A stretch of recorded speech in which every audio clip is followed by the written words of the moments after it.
Now, we are here tonight because America faces a choice, the choice of a new president.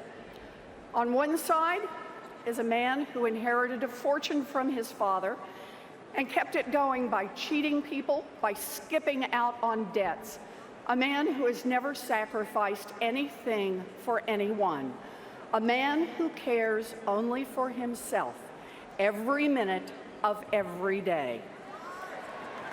On the other side is one of the smartest, toughest, most tenacious people on this planet. A woman who fights for children, for women, for health care, for human rights. A woman who fights for all of us and who is strong enough to win those fights. We're here today because our choice is Hillary Clinton. I'm with Hillary. I'm with Hillary. I'm with Hillary. You know, for me, this choice is personal. It's about who we are as a people. It's about what kind of a country we want to be. I grew up in Oklahoma. My daddy ended up as a maintenance man, and my mom worked a minimum wage job at Sears. My three brothers served in the military. The oldest was career, 288 combat missions in Vietnam. The second worked construction, and the third started his own small business. Me? I got married at 19, graduated from a commuter college in Texas that cost $50 a semester. The way I see it, I'm a janitor's daughter who became a public school teacher, a professor, and a United States senator. America is truly a country of opportunity. Truly. I am deeply grateful to that America. I believe in that America, but I'm worried. I'm worried that my story is locked in the past, worried that opportunity is slipping away for people who work hard and play by the rules. I mean, look around. Americans bust their tails, some working 2 or 3 jobs, but wages stay flat. Meanwhile, the basic costs of making it from month to month keep going up. Housing, healthcare, childcare, the costs are out of sight. Young people are getting crushed by student loans. Working people are in debt. Seniors can't stretch a Social Security check to cover the basics. And even families who are okay today worry it could all fall apart tomorrow. This is not right. It is not.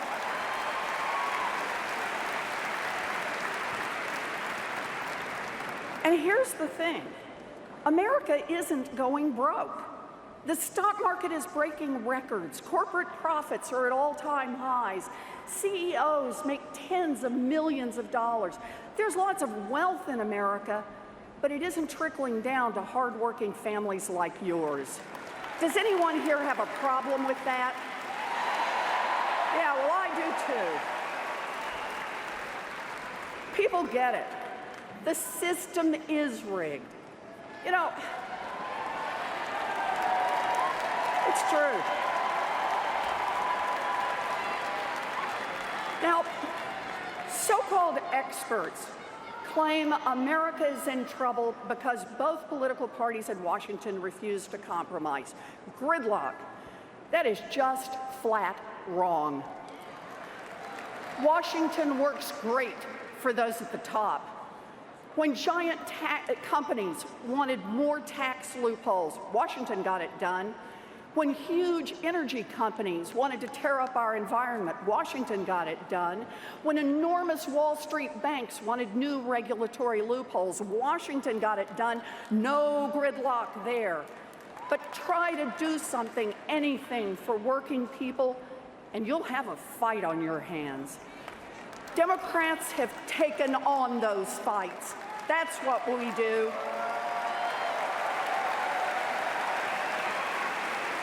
Democrats fought to get health insurance for more Americans, Democrats fought for a strong consumer agency so big banks can't cheat people.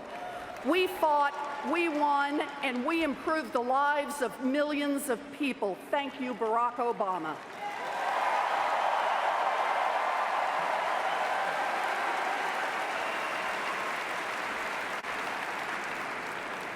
Yes, we won, but Republicans and lobbyists battled us every step of the way.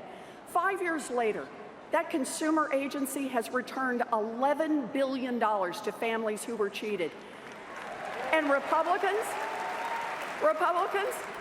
they're still trying to kill it. Now look, I'm not someone who thinks that Republicans are always wrong and Democrats are always right. There's enough blame to go around. But there is a huge difference between people fighting for a level playing field and the people fighting to keep the system rigged. Look at Congress since the Republicans took over.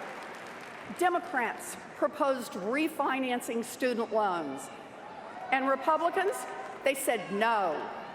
Democrats proposed ending tax breaks for corporations that ship jobs overseas, and Republicans, they said no.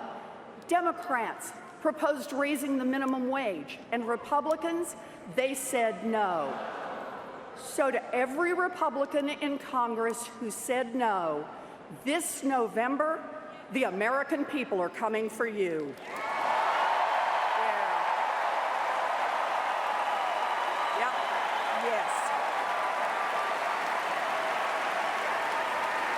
That's right.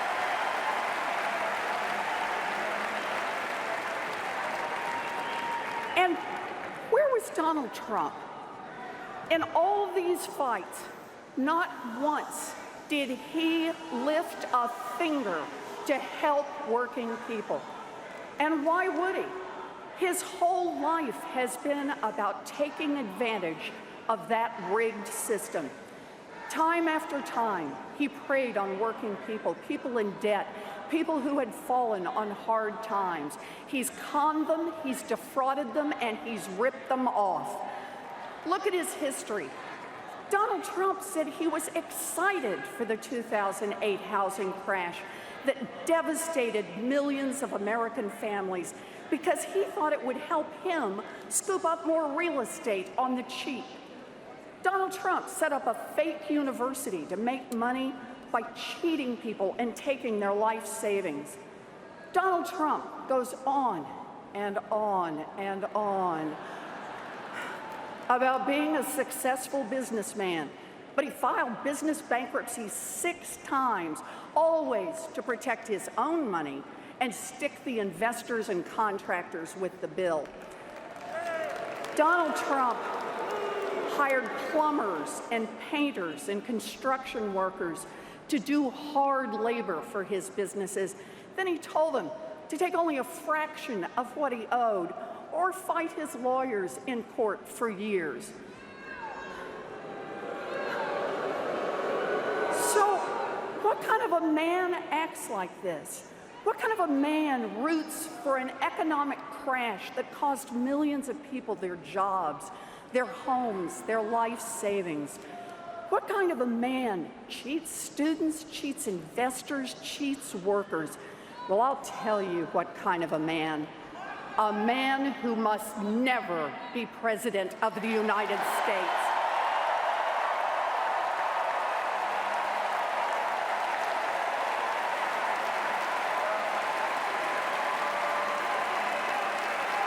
Never. And we've got the leaders to make it happen. Hillary Clinton and Tim Kaine. They're going to make it happen. You bet.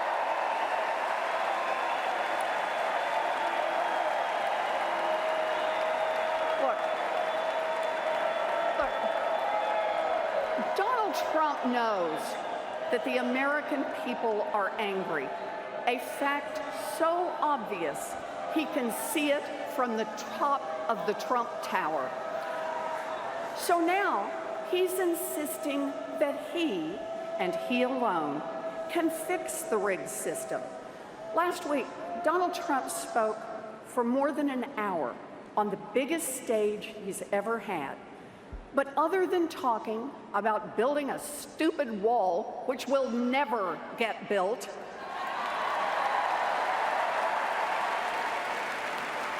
other than that wall, did you hear any actual ideas?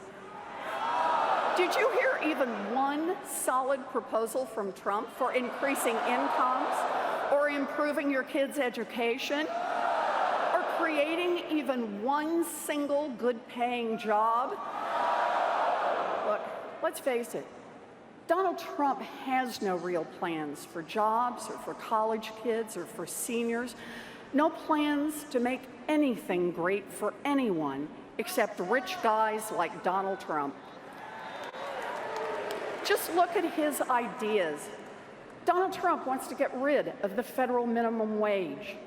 Donald Trump wants to roll back financial regulations and turn Wall Street loose to wreck our economy again.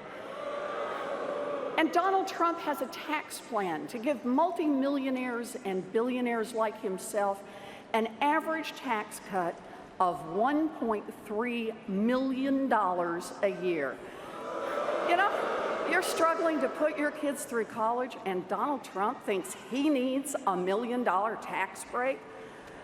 Trump's entire campaign is just one more late-night Trump infomercial.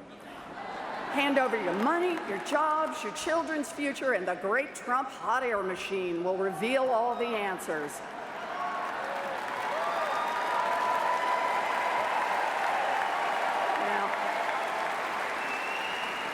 And for one low, low price, he'll even throw in a goofy hat.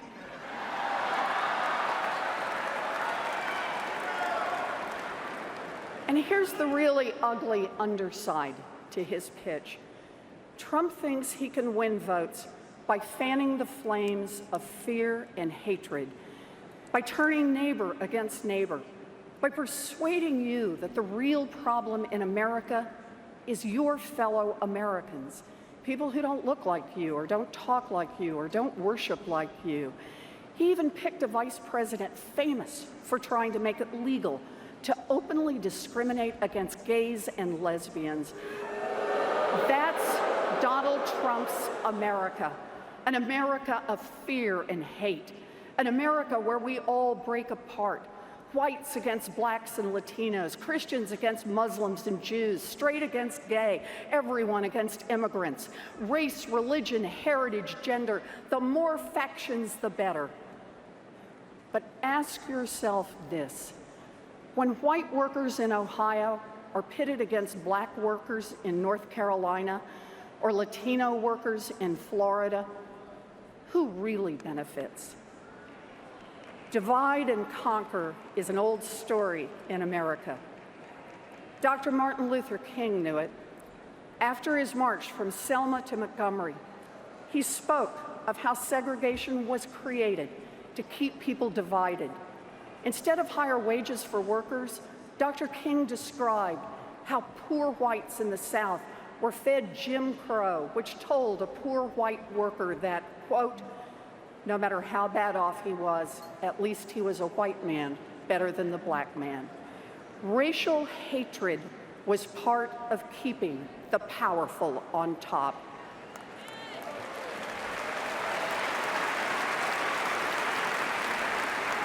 When we turn on each other, bankers can run our economy for Wall Street, oil companies can fight off clean energy, and giant corporations can ship the last good jobs overseas. When we turn on each other, rich guys like Trump can push through more tax breaks for themselves, and then we'll never have enough money to support our schools or rebuild our highways or invest in our kids' future. When we turn on each other, we can't unite to fight back against a rigged system. Well, I've got news for Donald Trump. The American people are not falling for it. We've seen this ugliness before. and we are not going to be Donald Trump's hate-filled America. Not now, not ever.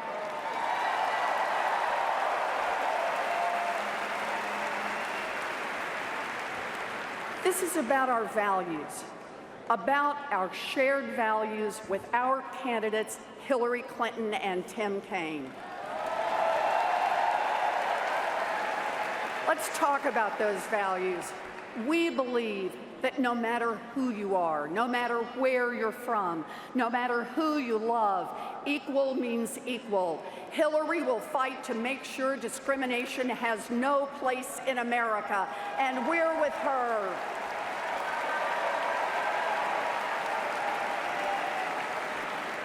We believe that no one who works full-time should live in poverty. Hillary will fight for raising the minimum wage, fair scheduling, paid family and medical leave, and we're with her.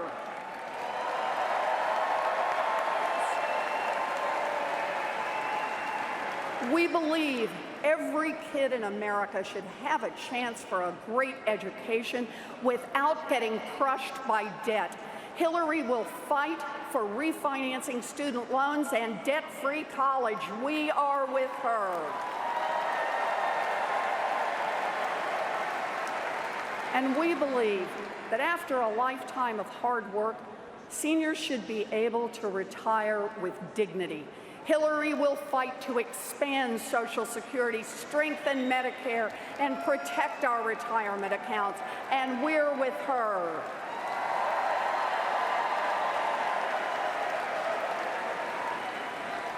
We believe that oil companies shouldn't call the shots in Washington, that science matters, that climate change is real. Hillary will fight to preserve this earth for our children and grandchildren, and we're with her.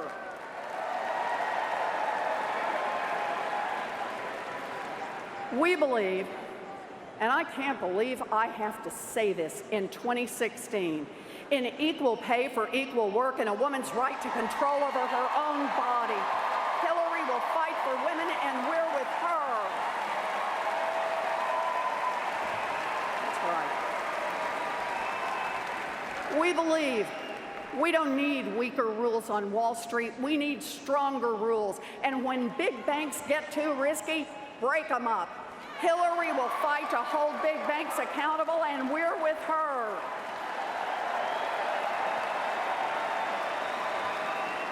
And we believe that the United States should never sign trade deals that help giant corporations but leave workers in the dirt.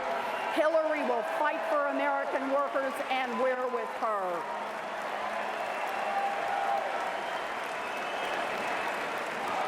Okay, and just one more. We believe we must get big money out of politics and root out corruption. Hillary will fight to overturn Citizens United and return this government to the people.